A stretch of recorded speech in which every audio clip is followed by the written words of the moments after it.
بسم الله الرحمن الرحيم.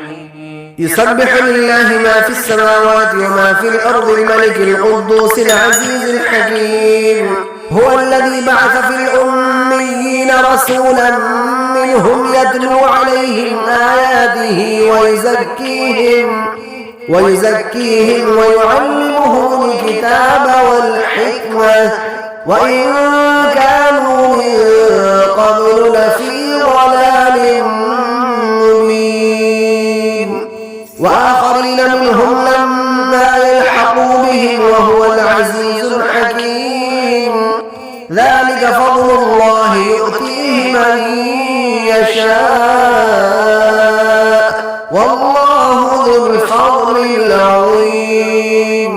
مثل الذين حملوا التوراة ثم لم يحملوها كمثل الحمار يحمل أسفارا بئس مثل القوم الذين كذبوا بآيات الله والله لا يهدي القوم الظالمين. قل يا أيها الذين هادوا إن زعمتم أنكم أولياء لله من دون الناس فتمنوا الموت إن كنتم صادقين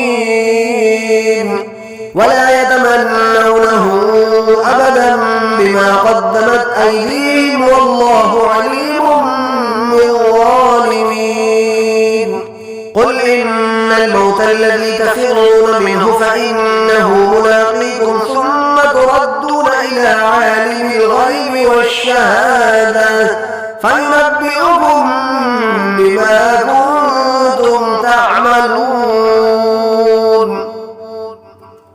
يا أيها الذين آمنوا إذا نودي للصلاة من يوم الجمعة فاسعوا إلى ذكر الله وذروا البيع ذلكم خير لكم إن كنتم تعلمون. فإذا قضيت الصلاة فانتشروا في الأرض وابتغوا من فضل الله واذكروا الله كثيرا لعلكم تفلحون. وإذا رأوا تجارة أو لهوا انفضوا إليها وتركوك قائما قل ما عند الله خير من اللهو ومن التجارة والله خير الرازقين.